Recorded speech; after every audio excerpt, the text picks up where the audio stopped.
Olá, nessa semana eu converso com o professor, pesquisador Geraldo Balduino Horn. Isso mesmo. Bem-vindo.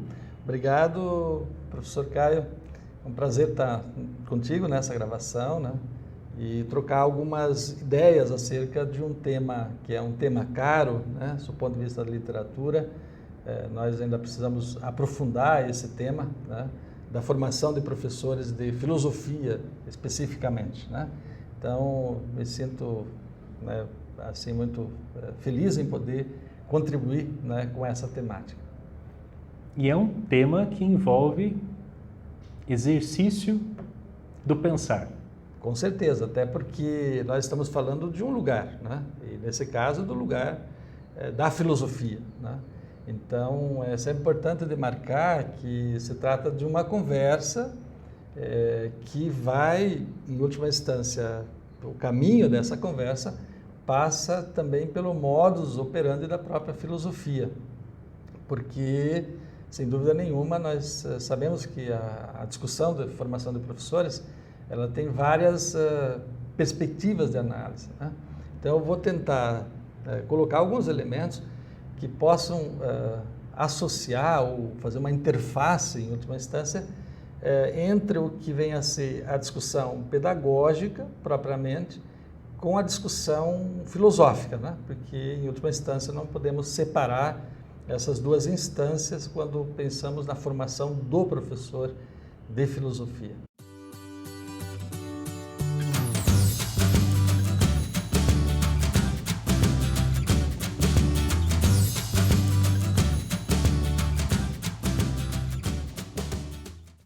Inicialmente, professor, eu gostaria de saber do senhor quais seriam os desafios na formação de um professor de filosofia. Então, eu vou destacar nessa tua questão, que é extremamente importante, né, alguns elementos, né, o que não, na verdade, nós temos muitas outras faces desse problema, mas eu vou apontar alguns, porque falar em desafios, né, nós sabemos que nós temos muitos desafios, né, até porque quando a gente olha para a história, né, da própria formação de professores, ela no Brasil ela é muito recente, né, professor? Se a gente olha, vamos dizer, todo o processo de formação efetivamente, pensando em termos, no momento em que o Estado passa a assumir mesmo a ideia da formação em seu sentido amplo, você também criou um contingente enorme, um espaço enorme também para a formação de professores, né? Quer dizer, no sentido próprio. E no caso da filosofia, eu quero te dar um dado antes de falar do primeiro desafio. Penso que nós tivemos nesses últimos 10 anos para cá um crescimento enorme, né, dos cursos de filosofia. Então, nós temos hoje em torno de 140 cursos, não é, de filosofia no país afora. E tem 21 deles que são cursos de educação à distância, né, de filosofia. Então, se a gente pensa, claro que a dimensão, o tamanho que é o país, né, a gente vê por aí, mas é um fenômeno bastante recente, né, esse investimento, inclusive, na formação de professores de filosofia, que se deve, em parte, também por conta de que agregamos nos últimos anos, né, um processo importante no sentido da presença da filosofia no ensino médio, né? Quer dizer, particularmente a partir de 2008, mas nós já tivemos, no caso do estado do Paraná e em outros estados, já antes da aprovação e da obrigatoriedade da filosofia no currículo, em 2008, a gente já tinha aqui marcado assim, a presença quase universal da filosofia em todas as escolas, né? Então, importante destacar isso. Mas eu queria levantar um primeiro aspecto, digamos, do conjunto de desafios que nós temos que encarar, enfim, enfrentar. Eu penso que existe uma questão fundamental ainda não resolvida, né, no contexto da nossa formação, da formação dos professores, na educação básica, pensando particularmente do ensino médio, mas a educação básica, o ensino fundamental, de alguma forma, nos segmentos privados, né, no segmento privado da educação, você tem a presença também da filosofia no 8º ano, 9º ano, enfim, em algumas escolas. Mas no caso pensamos aqui mais o ensino médio, porque é uma política pública pensada para o ensino médio, né? Então, veja, há ainda um desafio fundamental a ser enfrentado aí, né? Porque a licenciatura, não é? A realidade da formação do professor na universidade, na licenciatura, na graduação em filosofia e particularmente na licenciatura, ela não, por vezes ela está há uma incongruência, talvez pudéssemos dizer um descompasso, né? Entre a formação e a realidade propriamente escolar, né? Quer dizer, ou seja, os professores que formam professores, né, via de regra, não têm, por vezes, um conhecimento da cultura escolar, da realidade escolar propriamente dita. E isso é preocupante. Por que é preocupante? Porque, em última instância, nós ainda temos um curso, né, de licenciatura que está descolado do mundo real. E aí as dificuldades desse professor que se forma, quando ele vai para a sua experiência, na sua primeira experiência de fato em sala de aula, ele encontra muitas dificuldades. Então acho que aí existe um descompasso, e aí o desafio ainda de enfrentar esse descompasso, que eu vejo que, embora nós tenhamos, inclusive se você olhar lá para a última resolução, a resolução 2, que foi aprovada no dia 1º de julho de 2015, portanto, ano passado, há um esforço, né? Essa resolução ela se refere, na verdade, à formação de professores, à reformulação dos cursos em geral, de licenciatura, e à formação continuada também, que é do MEC, né? Enfim, é do governo federal. E lá, se você observar, há um esforço, e esse esforço ele vem ocorrendo nos últimos anos, né? No sentido de estabelecer uma política, né, que, de alguma maneira, possa contribuir, não é, com essa aproximação, né, desses mundos, né, que, por vezes, são tão distantes, né?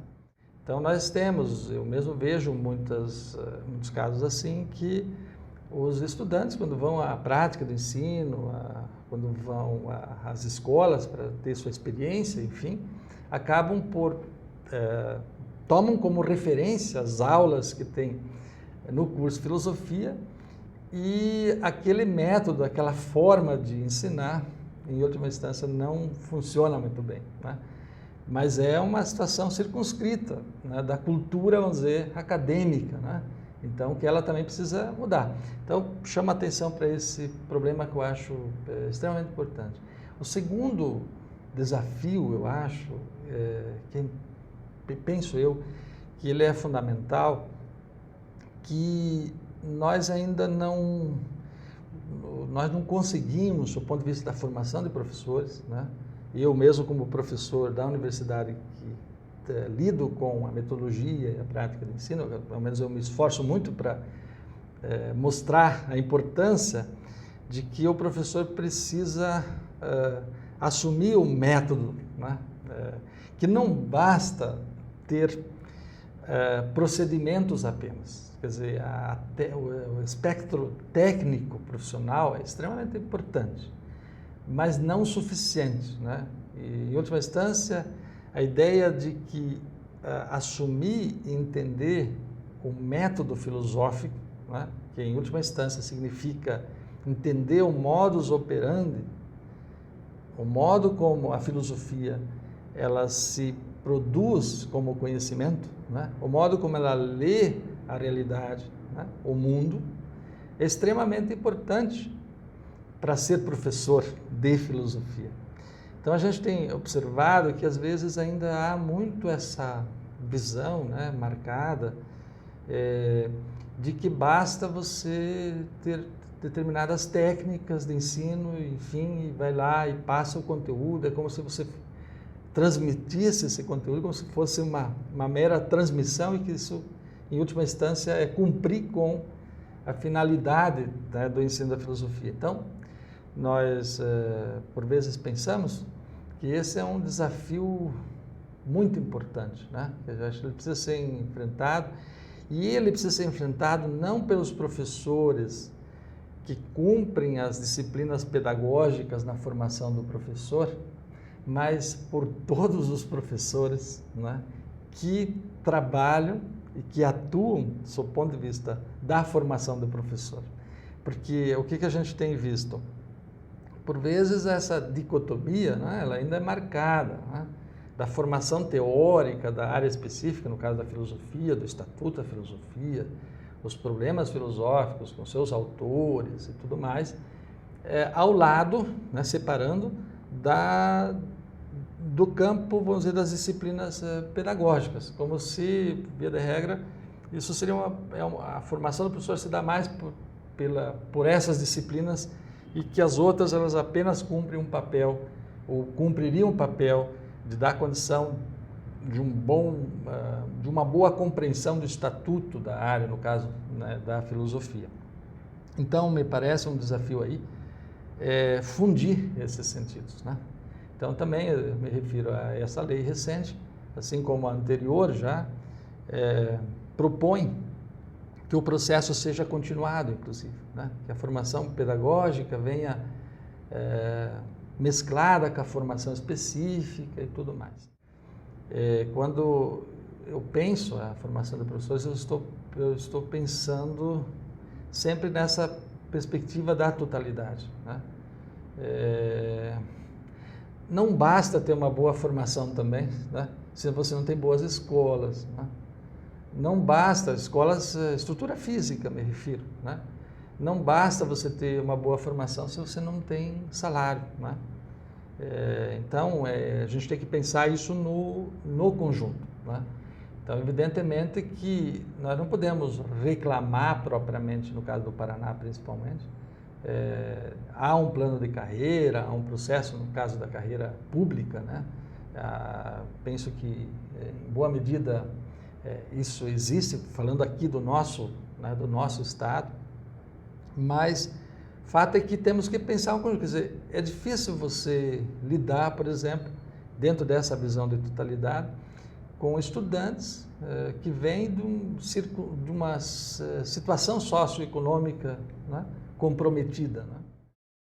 Então, o terceiro ponto que eu queria destacar tem a ver, né, com o que já foi dito, mas eu acho que ele é específico, que é essa relação entre ensino e pesquisa. Você sabe que nós enfrentamos, às vezes na academia, do ponto de vista desse lugar que também eu estou aqui falando, um pouco este preconceito, né, em relação ao fazer do professor, né, à prática dele. Dá a impressão de que ele fez o curso de licenciatura, então ele está preparado para ser professor e pronto, né? Isso é um fator extremamente preocupante, porque a gente vê, por exemplo, como dá a impressão que a gente percebe no ambiente acadêmico, por vezes, essa questão de que se prefere, por vezes, que um estudante que vem no caminho da sua graduação, vem para o programa PET, vem para um programa de iniciação científica, né?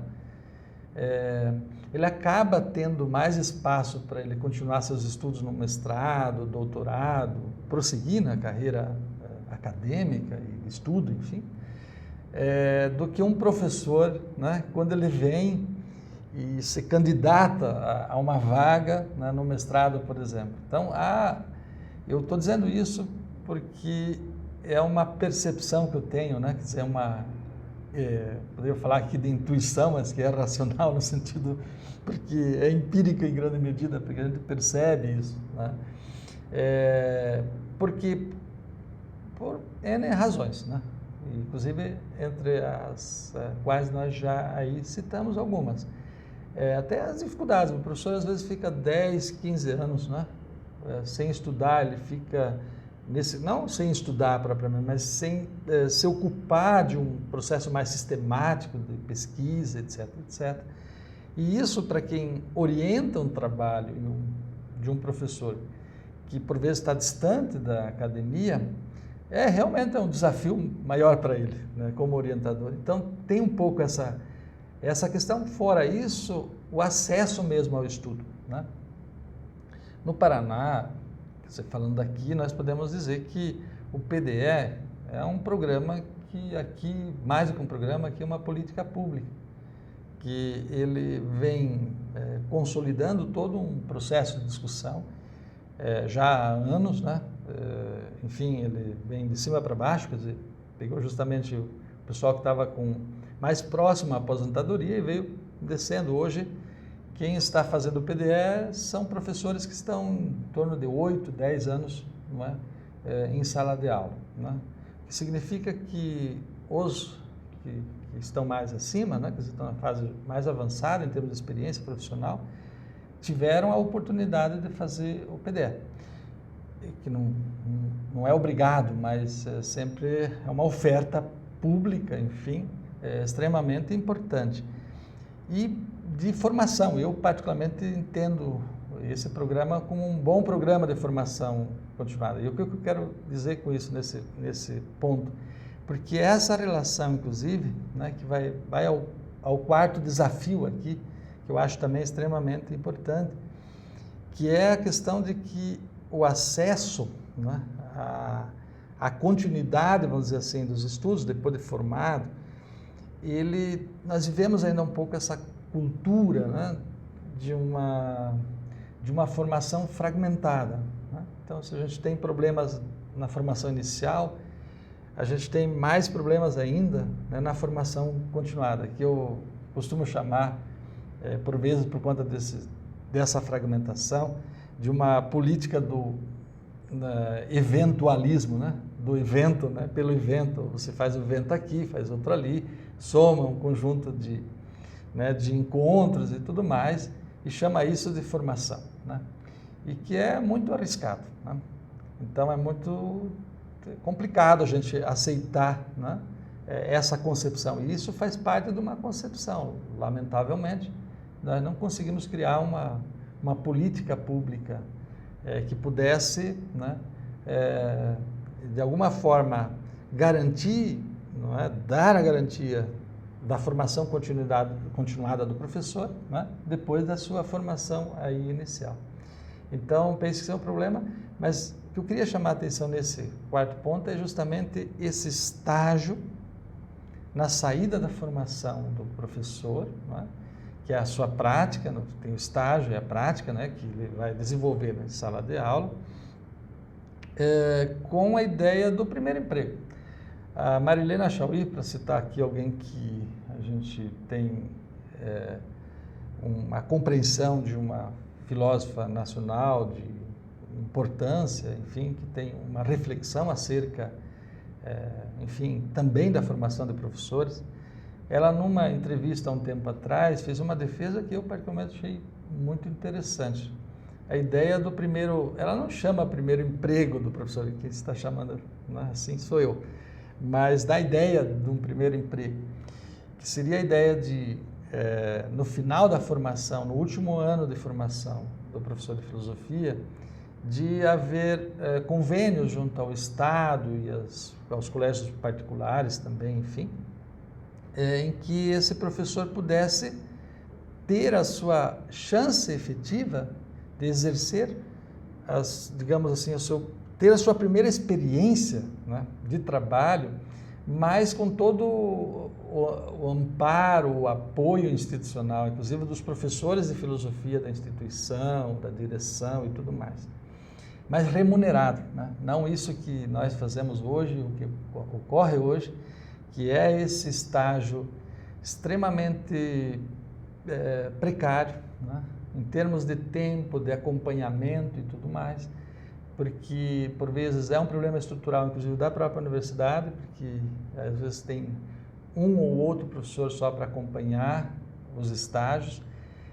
É uma dificuldade que, inclusive, os colégios têm, né, tem no sentido de ter professores que também possam se dispor, não é, acompanhar e acolher esse estudante lá, acompanhá-lo e tudo mais. Uma tentativa recente, né, de uma política, de um programa público nacional, que é o PIBID, que em boa medida é uma experiência interessante, né, só que ela peca uma razão bastante simples, né? Que é a minha crítica, vamos dizer assim, ao PIBID. O fato de não ser uma política pública universalizada para todos os estudantes, né? Em última instância, depende de bolsas e depende de seleção e, em última instância, 10 ou 15% dos estudantes têm acesso, né, ao programa, que para mim é uma pena, né, porque poderia, de fato, ser um bom programa e uma boa política no sentido de dar acesso, né? Aí sim, com bolsa, não seria bem um emprego, né, mas como tem bolsa, né, em condições dele poder exercer, né, com algum grau de tranquilidade, enfim, a sua atividade inicial, profissional inicial, enfim, né? Professor Geraldo, de que forma um professor bem formado pode contribuir com a sociedade? Ok. Então, importante essa tua pergunta, primeiro porque você já está falando de um professor bem formado, né? Então, nós estamos aqui falando da necessidade de formar bem o professor, né? Então, acho que essa questão é fundamental, o fato da gente entender, né, de que a gente precisa ter professores com o espectro e as condições profissionais que a profissão exige, né?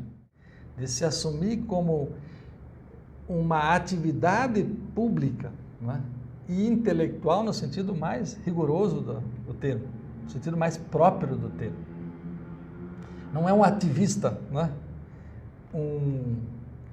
Vamos dizer assim, como comentava antes, como alguém que vai cadastrar um conjunto de conhecimentos, né, e vai cobrar esses conhecimentos ou coisa assim. Pelo contrário, quando a gente fala em filosofia, isso pesa ainda mais, isso tem uma força ainda mais acentuada, né, que significa, em última instância, assumir um papel, uma função de quem tem uma responsabilidade extremamente forte com aquilo que pensa, com o modo como pensa, o que pensa e o que provoca em relação ao seu público, no caso os alunos, em termos de pensamento, né? Quer dizer, como é que ele conduz, em última instância, esse processo do pensar e do conhecer.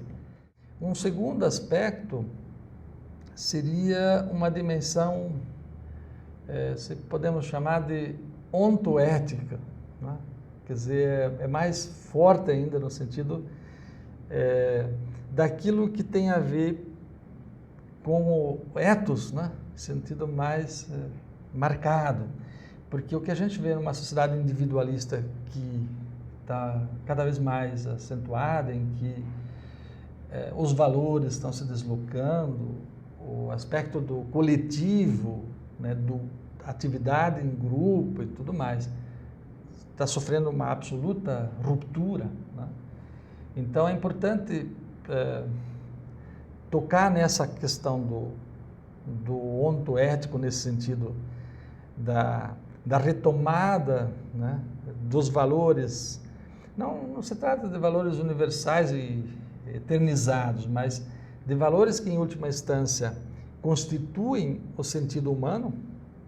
Eu acho que um latino-americano, quer dizer, pensado a partir da América Latina, também da Europa, mas é fortemente marcado aqui por Dussel e outros tantos autores, que é a ideia, e talvez antes ainda por Levinas, né, que é a ideia do alterum, né, da alteridade, né? Então, há um terceiro ponto, né, nesse aspecto aí da contribuição, uma terceira dimensão, como eu já mencionei nos pontos anteriores, um terceiro aspecto que eu vejo também fundamental aqui, do ponto de vista da contribuição do professor. Eu dizia, no sentido que, não de ser moralista, mas no sentido moral, né? Então, preocupação com o convívio, com a vida em sociedade. Isso, e nesse segundo ponto do ontoético, vamos dizer assim, esse convívio que a sociedade que hoje está rompido, corroído, enfim, está se perdendo e cada vez mais, dado digamos, por onde a sociedade caminha, né? Por onde o mundo contemporâneo ele acaba por trilhar, e há uma dificuldade da gente fazer uma resistência a esse aspecto, né? Mas o professor pode, em última instância, e tem essa condição de contribuir em retomar criticamente, né, no seu trabalho os aspectos nefastos do caminho que a sociedade está tomando, né? Quer dizer, ele pode fazer isso. E por isso acho que tem uma terceira dimensão que eu também acho ela aí bastante importante, né? Que para a filosofia, a gente pega lá desde os gregos, né, até a atualidade, a ideia do ontopolítico, né, que aí já é da ação política, né?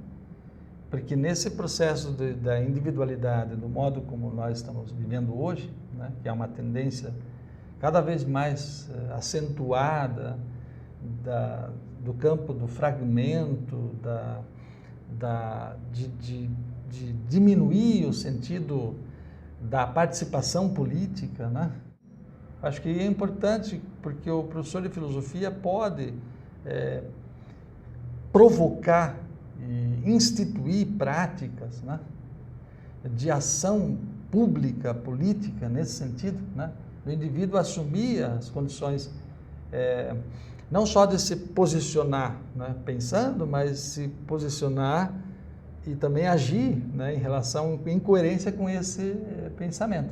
Então, para concluir um pouco isso, eu penso que a Agnes Heller, ela nos dá uma importante contribuição, vamos dizer assim, para pensar essas questões. Talvez, se o professor, né, conseguir fazer com que os alunos consigam, em boa medida, dentro do modus operandi da filosofia, né, se os alunos conseguirem, mas o professor precisa também responder isso primeiro, né? Quer dizer, ele precisa ter alguma resposta. Também não basta só perguntar, embora a gente saiba que a filosofia fundamentalmente se situa mais na pergunta e menos na resposta, mas também as perguntas carecem de uma resposta, né? Então, ele também terá que saber responder. Mas de como eu devo, por exemplo, pensar? Então, a Agnes ela traz um pouco esse elemento, quer dizer, para a filosofia no centro da discussão. Como eu devo pensar? Né? Como eu devo agir? Né? E como eu devo viver? Né? Se a gente coloca no centro do processo do pensar filosófico, né, essas questões, e a gente busca uma resposta dentro do contexto de um conjunto de temas e problemas da existência humana, que são bastante universais, no sentido de pensar, historicamente pensando, inclusive, um tema como liberdade, um tema como política e tantos outros temas, se a gente coloca isso frente ao sujeito, né, para que ele se sinta desafiado em responder, eu penso que aí a gente começa a movimentar, né, o pensamento e começa a criar condições para que o estudante, né, mesmo o próprio professor, pense desse lugar da filosofia. Então, o professor terá que também ser capaz de ter essa visão interdisciplinar, mas não essa coisa que por vezes tanto se fala do interdisciplinar, que daí acaba não sendo, mas de ter essa visão, porque senão ele não cumpre com a sua função também de professor de filosofia, né? Eu poderia falar professor filósofo, né? Mas há quem diga que são duas coisas diferentes, né? Filósofo é uma coisa, professor é outra e tal.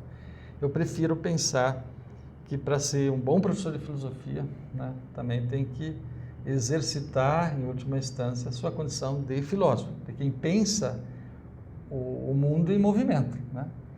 Que não põe o mundo entre parênteses, né? Volta lá aos textos e fica os textos como fazendo uma espécie de exegese textual, né? Que é importante, né? Não se deve desqualificar, mas tem em última instância, o mundo está aí, né? E tem que ser pensado. Então, a ideia é de que você tem que pensar o presente, né? Então, muito obrigado pela sua entrevista. Ok, eu que agradeço, foi ótimo ter aqui conversado, né, sobre esse tema e espero ter contribuído também de alguma maneira. Obrigado.